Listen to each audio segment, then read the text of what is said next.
Hello বন্ধুরা, আরও এক নতুন ফ্রেশ ভিডিওতে সবাইকে জানাই স্বাগত। আশা করি তোমরা সবাই সুস্থ ও ভালো আছো। তো এই ভিডিওতে কিছু গুরুত্বপূর্ণ আপডেট শেয়ার করার রয়েছে। তো দেখো, প্রথম যে আপডেটটা শেয়ার করব সেটা আনোয়ার আলীকে নিয়ে। তো আনোয়ার আলী নিজেই কিন্তু তার যে ফিটনেস বা তার যে চোট সেটা নিয়ে নিজেই আপডেট শেয়ার করছেন। সোশ্যাল মিডিয়া হ্যান্ডেলে গতকাল তিনি একটি আপডেট শেয়ার করেন যে তিনি তার যে পায়ের ব্যান্ডেজটা রয়েছে সেটা আগামী 2-1 দিনের মধ্যে খোলা হবে। এর পাশাপাশি তিনি কিন্তু তার ঘরোয়া এক্সারসাইজ করছে তার মোটামুটি বডি ফিটনেস ঠিকঠাক রাখার জন্য। এখনও অবধি নিজে পায়ে কোনো রকম প্রেশার দিতে পারছে না, কারণ এখনও অবধি সেই ব্যান্ডেজটাও খোলা হয়নি। তো এই ব্যান্ডেজটা খোলা হয়ে যাওয়ার পরে কিন্তু মোটামুটি আর কিছুদিন পর থেকেই তারপর তিনি কিন্তু মাঠে নেমে পড়তে পারবেন এবং খুব তাড়াতাড়ি তারপর কিন্তু ম্যাচ ফিট হয়ে আবার ফিরে আসবেন। এছাড়া তিনি এটাও বলেছেন যে আমি খুব তাড়াতাড়ি ফিরতে চাইছি এবং দলের এই খারাপ সময়ে পাশে থাকতে চাইছি এবং যতটা দ্রুত সম্ভব আমি খুব তাড়াতাড়ি মোহনবাগান দলের হয়ে ফিরবো। আর একটা কথা বলতেই পারি যে তিনি কিন্তু জানুয়ারি ম্যাচটাও মিস করবেন, মানে জানুয়ারি মাসের ফেরার সম্ভাবনাটা খুবই কম রয়েছে, কিন্তু অবশ্যই তিনি ফেব্রুয়ারি মাসে পুরোপুরি ফুল কনফার্ম তিনি ফিরছেন। ফেব্রুয়ারি মাসের প্রথম সপ্তাহে তিনি ফিরবেন। এর পাশাপাশি নেক্সট যে আপডেটটা রয়েছে সেটা হচ্ছে মোহনবাগান দলের সুপার কাপ নিয়ে। তো মোহনবাগান দলের সুপার কাপ নিয়ে যে বিষয়টা তোমাদেরকে আপডেট শেয়ার করা রয়েছে সেটা হচ্ছে একটা জিনিস কিন্তু খুব ভালো হয়েছে। সামনেই এএফসি এশিয়ান কাপ শুরু হচ্ছে, তো সেখানে অস্ট্রেলিয়া অবশ্যই খেলবে টিম ইন্ডিয়ার বিরুদ্ধে এবং আরও অন্যান্য দলের বিরুদ্ধে খেলবে।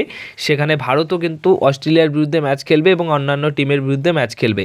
তো ওই যে এএফসি এশিয়ান কাপ শুরু হচ্ছে যে সময়ে, সেই সময়ে অবশ্যই বন্ধুরা সুপার কাপ শুরু হচ্ছে, মানে এই 9ই জানুয়ারি থেকে সুপার কাপ শুরু হয়ে যাচ্ছে। তো তখন অবশ্যই মোহনবাগান দলের হয়ে কিছু গুরুত্বপূর্ণ ফুটবলাররা কিন্তু সুপার কাপে খেলতে পারবে না, কারণ তাদের কোচ জোয়ান ফ্র্যান্ডো পাবে না। একটাই কারণে, তাদেরকে কিন্তু ছেড়ে দিতে হবে ন্যাশনাল টিমের জন্য। ন্যাশনাল টিমের এএফসি এশিয়ান কাপ যে টুর্নামেন্ট সেখানে তারা খেলতে যাবে।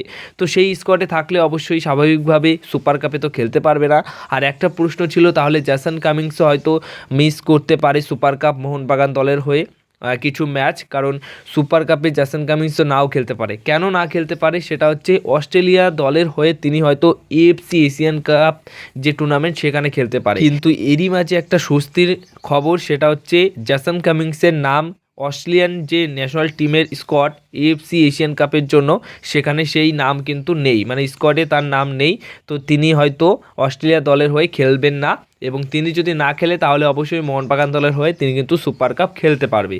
তো এই একটা বিষয় কিন্তু জেসন কামিংসকে নিয়ে মোহনবাগান দলের সুবিধা হয়েছে, কারণ জেসন কামিংস যে লেভেলের প্লেয়ার আমরা তো ভেবেই নিয়েছিলাম যখন তার চুক্তিটা হয়েছিল যে এই অস্ট্রেলিয়ান প্লেয়ার, মানে অস্ট্রেলিয়ান টিমের হয়ে ওয়ার্ল্ড কাপ খেলেছেন এবং নিয়মিত ফুটবলার, তো তিনি হয়তো অস্ট্রেলিয়ান ম্যাচের জন্য বারবার অস্ট্রেলিয়ায় ফিরে যাবে এবং মোহনবাগান দলের হয়ে কিছু কিছু ম্যাচে তিনি বাদ পড়বেন, কিন্তু তেমনটা নয়।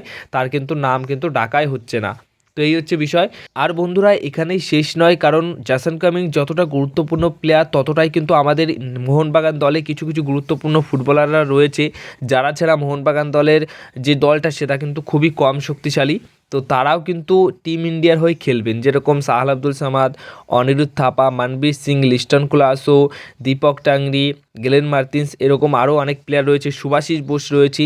তো কমসে কম 5 থেকে 6টা প্লেয়ার তো অবশ্যই টিম ইন্ডিয়ার হয়ে খেলতে যাবে। তো সেখানে এই 5 থেকে 6টা গুরুত্বপূর্ণ প্লেয়ারকে মোহনবাগান দল সুপার কাপের জন্য পাবে না। তো এটাও কিন্তু একটা বড় বিষয়, মানে বড় একটা খারাপ বিষয়। কিন্তু অপরদিকে আমাদের টিম ইন্ডিয়ার হয়ে ভালো খেলতেই হবে, সেটাও কিন্তু আমাদের ভালোর দিক রয়েছে, কিন্তু মোহনবাগান দলের এই ক্ষেত্রে কিন্তু একটু অসুবিধা হতে পারে। তো এইবার যে বিষয়টা শেয়ার করব সবশেষে সেটা হচ্ছে একটা ট্রান্সফার সিক্রেট।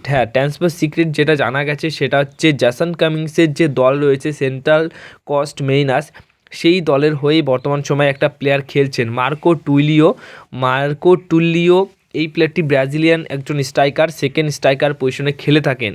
তো এই প্লেয়ারটিকেও মোহনবাগান দল জেসন কামিংসের সাথে সই করাতে চেয়েছিল, মানে এই মরশুম শুরু হওয়ার আগে যে সামার ট্রান্সফার উইন্ডো খুলেছিল সেখানে জেসন কামিংসের সাথে এই প্লেয়ারটিকেও মোহনবাগান দল আনতে চেয়েছিল, মানে একটা জোড়া স্ট্রাইকারের ফলা আনতে চেয়েছিল, যেটা একসময় আমরা রয় কৃষ্ণা এবং ডেভিড উইলিয়ামসকে যখন এনেছিল সেটা দেখে বুঝতে পেরেছিলাম যে একটা সেরা জুটি নিয়ে এসেছিল। তো এই মার্কো টুইলিও এবং জেসন কামিংসের যে জুটিটা সেটাও কিন্তু আবার নিয়ে আসতে চেয়েছিল, বাট কোনো এক কারণে সেন্ট্রাল কোস্ট মেরিনার্স জেসন কামিন্সকে ছাড়তে রাজি হলেও এই মার্কো টুইলিকেও ছাড়তে নারাজ ছিল, যার কারণে এই প্লেয়ারটির সাথে ডিল কিন্তু ডান হয়নি মোহনবাগান দলের।